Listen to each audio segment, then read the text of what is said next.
26 day of breakfast series methi paratha. Hi friends, welcome to SS creatives. So నేను వచ్చేసి పైన కుండీలో మెంతి కూర వేసుకున్నా అని చెప్పాను కదండి, దాన్ని ఇప్పుడు కటింగ్ అనమాట ఇదే యూజ్ చేస్తున్నాను మేథీ పరోటాలోకి. సో మంచిగా కట్ చేసుకున్నాను దీన్ని. ఒక్క సైడ్ అయితే ఆపుకున్నానండి ఫర్దర్ యూసెస్ కోసం అని చెప్పేసి. సో దాన్ని మంచిగా క్లీన్ చేసి నీట్గా చిన్నగా కట్ చేసి పెట్టుకున్నాను. నెక్స్ట్ ఆనియన్ కూడా చిన్న ముక్కలుగా కట్ చేసుకోవాలి.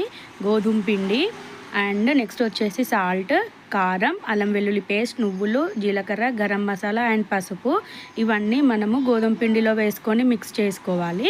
నెక్స్ట్ కట్ చేసి పెట్టుకున్న ఉల్లిపాయలు అండ్ మెంతికూర కూడా వేసి ఇవన్నీ కలుపుకోవాలి. ఉప్పు కారం చూడాలనుకుంటే ఇలా పొడిగా ఉన్నప్పుడే చూసి ఇంకేమన్నా అవసరం అయితే కలుపుకోండి. పిండి కలిసినాక అంటే మనకి ఉప్పు కారం అయితే కలవదు. సో పొడిగా ఉన్నప్పుడే చూసుకొని కొద్దిగా వాటర్ వేస్తూ మన పిండిని చపాతీ పిండి మనం ఎలాగైతే కలుపుతామో సేమ్ అలాగే కలుపుకోవాలి. సో మనకి పిండి ఈ విధంగా అయిన తర్వాత పైనుంచి కొంచెం ఆయిల్ వేసి కలుపుకోవాలి. సో మనకి పైన ఆయిల్ వేయడం వల్ల పిండి సాగకుండా ఉంటుంది చపాతీ అయ్యాక. సో ఒక 15 to 20 మినిట్స్ పక్కన పెట్టుకొని ఉండలుగా చేసుకొని ఇలా చపాతీలాగా పాముకోవాలి.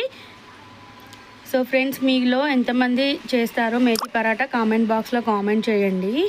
సో ఈ పరాటాస్ లాంటివి ఏంటి అంటే మనకి కర్రీ చేసే శ్రమ అనేది లేకుండా ఈజీగా అయిపోతుంది. చపాతీ అంటే మళ్ళీ కర్రీ చేసుకోవాలి కదా, ఇవైతే ఈజీగా అయిపోతాయి. లంచ్ బాక్స్లోకి డైట్ చేసే వాళ్ళకి కూడా బాగుంటుంది. సో ఇది ఏంటంటే మన చపాతీ కన్నా కొంచెం మందంగానే ప్రెస్ చేసుకోండి, బాగా పల్చగా అయితే చేసుకోకండి, అప్పుడు మెత్తగా టేస్ట్ కూడా బాగుంటాయి. సో ఇక్కడ మనకి చపాతీ అయితే రెడీ అయిపోయింది, చూస్తున్నారు కదా. నెక్స్ట్ పెనం వేడి చేసుకోవాలి. పెనం వేడి చేసుకొని బాగా హీట్ అవ్వాలండి పెనం, అప్పుడే చపాతీ మంచిగా కాలుతుంది. సో మనకి ఏంటంటే ఇక్కడ మెంతి కూర కానీ ఆనియన్స్ కానీ అన్నీ పచ్చివి కాబట్టి ఇది రోస్ట్ అవ్వడానికి కొద్దిగా టైం అయితే కొంచెం ఎక్కువగానే పడుతుంది నార్మల్ చపాతీతో కంపేర్ చేస్తే. 2 సైడ్స్ ఆయిల్ వేసుకుంటూ మంచిగా ఫ్రై చేసుకోవాలి. సో ఈ నువ్వుల వల్ల మనకి కాల్షియం అనేది అందుతుంది. మీరు డైలీ కొంచెమైనా వంటల్లో నువ్వులు కానీ పల్లీలు కానీ తీసుకునేలాగా ట్రై చేయండి.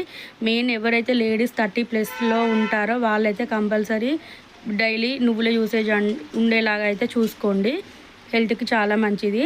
సో మనకి పరాటా అయితే రెడీ అయిపోయింది. నంచుకోవడానికి పెరుగులో కొద్దిగా ఆనియన్స్ వేసి నేను సాల్ట్ వేసి కలుపుకుంటున్నాను. తాలింపు కోసమని ఆయిల్ పెట్టేసి అందులోనే పోపు గింజలు, ఒక 2 ఎండుమిర్చి, కళ్యమాకు మరియు పసుపు వేసి తాలింపు వేసుకుంటాను నంచుకోవడానికి. మేథీ పరాటా విత్ కర్డ్ అయితే రెడీ అయిపోయింది.